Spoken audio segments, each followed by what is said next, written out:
adalah pengambil alihan. Jadi di mana roh manusia dibuat tertidur di alam mimpi. Makanya orang kerasukan itu merasa di bawah alam lain, kerajaan atau kota atau pasar. Kerasukan itu adalah pengambil alihan. Jadi di mana roh manusia dibuat tertidur di alam mimpi. Makanya orang kerasukan itu merasa di bawah alam lain, kerajaan atau kota atau pasar atau satu tempat tertentu. Nah, dan orang yang kerasukan nomor satu adalah tidak sadar 100%. Nah, yang kedua, jadi kasus kerasukan beda dengan kasus histeris, kejiwaan itu beda. Nah, harus dipisahkan. Nah, yang pertama, kerasukan ini tidak sadar 100% karena ada pengambil alihan. Kedua, orang kerasukan itu punya kekuatan 10 kali lipat melebihi manusia biasa. Nah, makanya kalau ada orang kerasukan itu dipegang 5 atau 10 orang tidak bisa. Berarti kalau masih lemah itu berarti bukan kerasukan, Pak. Bisa jadi cenderung ke histeris kejiwaan. Gitu, Pak. Yang kedua, yang ketiga 10 kali lipat ketika suara berubah. Nah, suara berubah dan mati rasa, kulitnya ini mati rasa. Pegang udah nggak berasa gitu. Nah, makanya kalau ada orang kerasukan pegang aja bagian sininya. Oh, dia terasa aduh sakit, itu bukan kerasukan. Itu kasus kejiwaan histeris. Selama kulitnya masih terasa berarti itu bukan kerasukan. Berarti kejiwaan, Pak ya. Cenderung kejiwaan, psikologi. Nah, jadi kerasukan ini berubah, suara berubah, kulit mati rasa, dan bisa melakukan sesuatu yang tidak bisa dilakukan manusia. Contohnya ya, itu bisa ngambang di atas tanah. Kayak orang terbang di atas tanah, Pak ya? Iya, bisa cicak. Nah, bisa nempel di dinding. Itu karena kekuatan ini, Pak ya? Ada kuasa gelap. Kuasa gelap, Pak ya? Nah, kalau di pohon bisa cepat sekali, bok-bok gitu. Bahkan lebih monyet. Wah. Jadi, dan kasus seperti itu jarang terjadi. Nah, kalau saya kebetulan melayani kasus seperti itu banyak. Itu kasusnya banyak di Kalimantan. Nah, Kalimantan, San Bali, nah, San daerah-daerah Sumatera. Kalau Jawa jarang, Pak ya? Jawa ada juga, Ada, Pak. tapi itu bisa dihitung lah. Iya, Pak. Nah, kalau saya melayani kasus kerasukan udah ribuan ya. Iya, Pak. Jadi banyak kasus-kasus itu. Nah, ada juga ya waktu kerasukan itu keluar kayak benda-benda seperti gotri.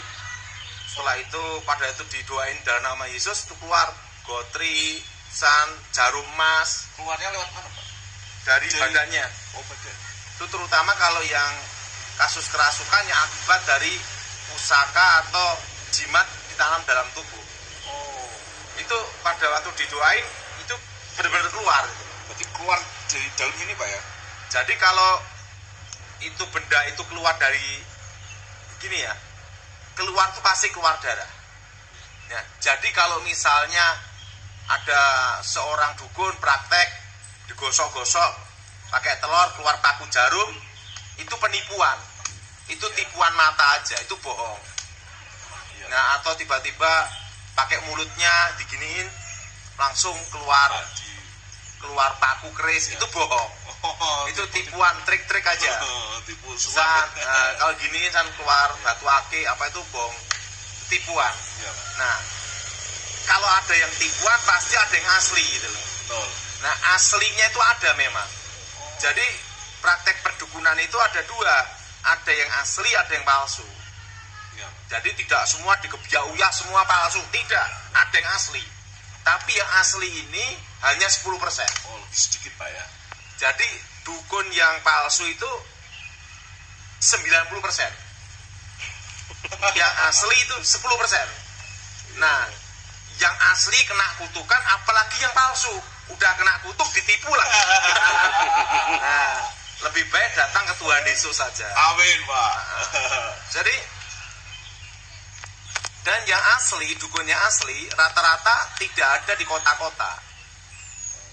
Pelosok. Di desa-desa, di bawah gunung gitu tuh. Karena mereka ingin memfokuskan hidupnya untuk ketenangan batin. Jadi jarang dukun yang sakti asli di kota itu jarang. Karena perlu suasana yang tenang, Pak. Karena orang belajar ilmu kebatinan, kekuatan kanuragan, lain-lain itu ada berbagai macam motivasi. Tetapi pada waktu level tertentu, ilmu tinggi itu mengasingkan diri. Dia tidak mau hidup dari keramaian. Dia ingin tenang gitu loh. Nah, kebanyakan dukun yang asli ini tidak peteteng-peteteng gini-gini, tidak ada. Apalagi masuk YouTube, dijamin tidak ada. Dukunnya asli loh ya. Itu nggak mau, Pak. jarang. Bukannya tidak ada. Ada tapi jarang.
Nah, jadi kasus kerasukan itu pun, nah itu berbagai hal.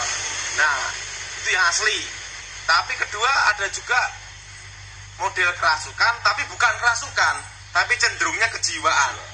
Itu bisa namanya histeris. Nah, kasus kerasukan massal itu belum tentu kerasukan yang sebenarnya. Itu bisa terjadi histeris. karena stres, beban, karena mau ujian.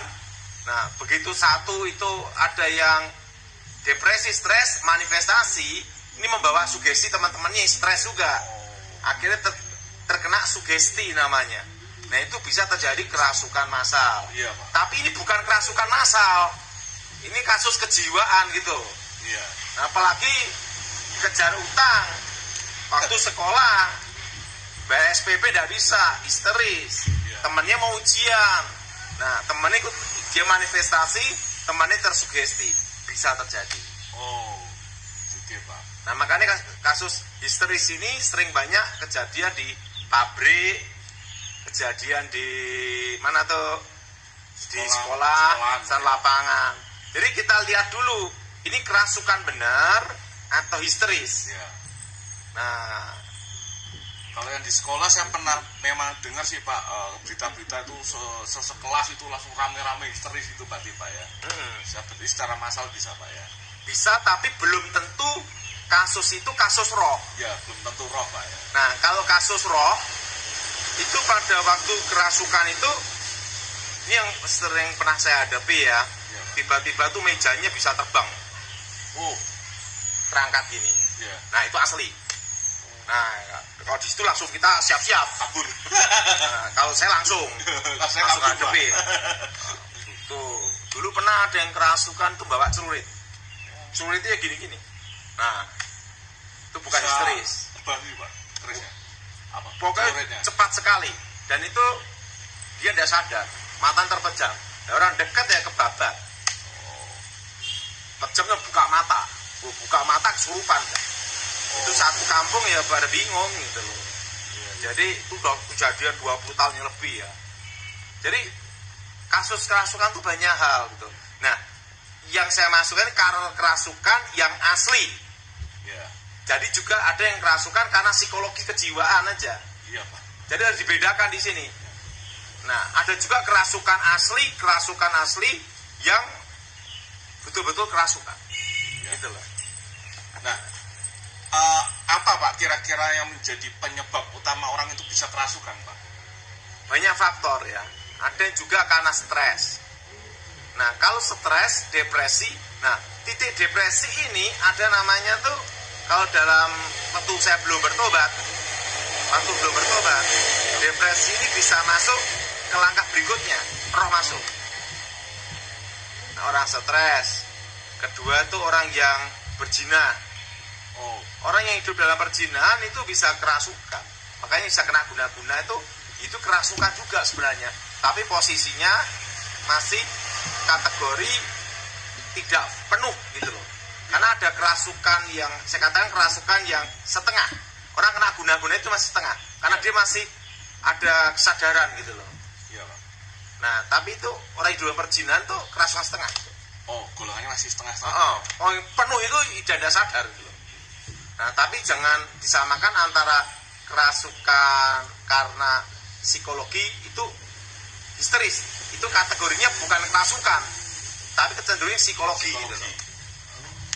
Ya, ini pengalaman baru ya, ini pengetahuan ya tentang kerasukan. Nah, kira-kira Pak, misalnya kita lagi satu di tempat, mungkin tempat itu angker Pak, itu tiba-tiba bisa kerasukan nggak Pak?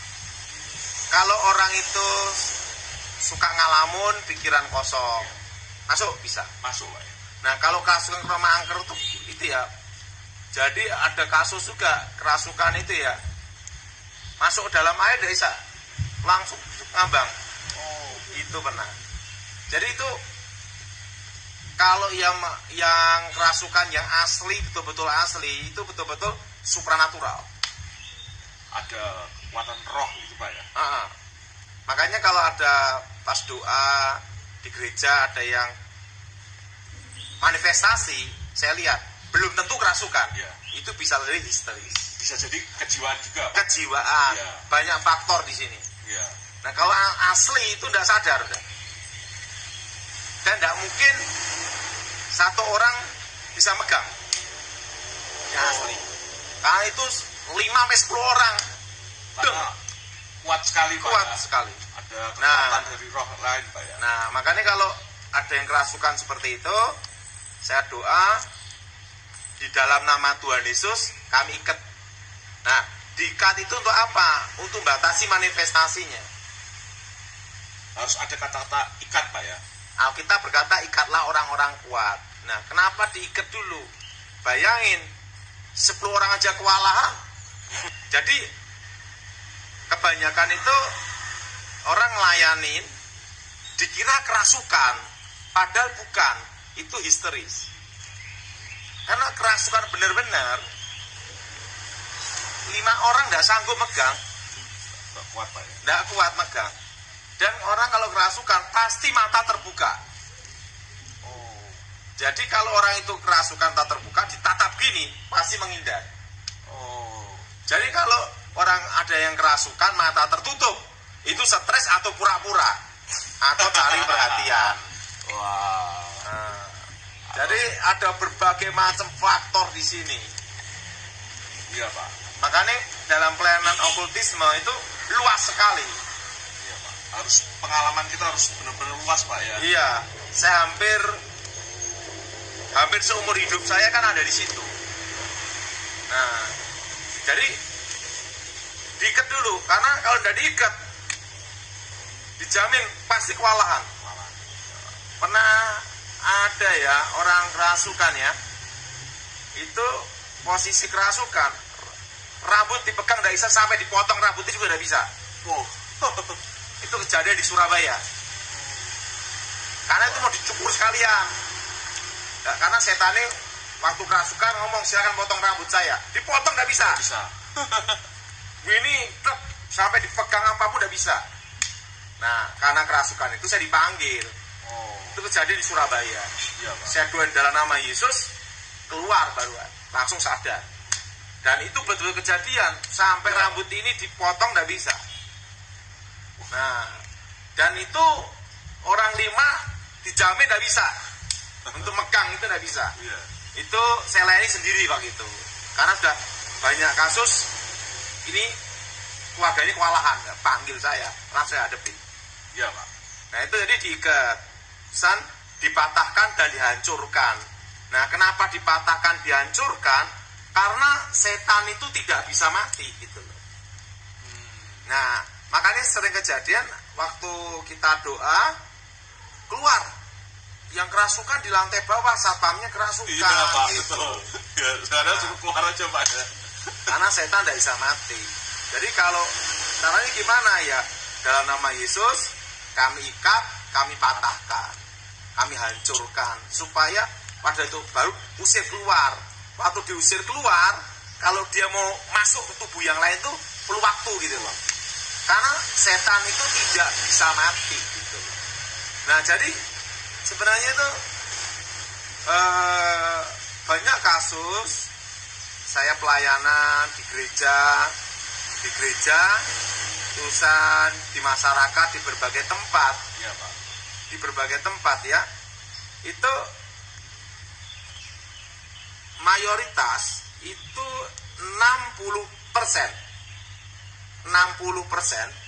ini kasus kejiwaan histeris yang dikira kerasukan. Iya, Pak. Tapi 40% asli. Asli. Nah, pernah suatu kali kejadian, tadi Jonas ketemu orangnya kan? Oh iya, Pak. Wah, orang mau ngelayani gimana? Iya. Itu bambu, Iya. pukulkan kepalanya gini. Tutup. Oh, kalau itu berarti kan ada kuasa gelap. Nah, menjadi pertanyaan, you bisa pakai doktrin? Nggak bisa. Duduk pakai pukul besi. Orang kerasukan tidak bisa dilayani pakai doktrin gini-gini. Nggak bisa, Pak ya. Tidak bisa. Harus dalam nama Yesus. Iya.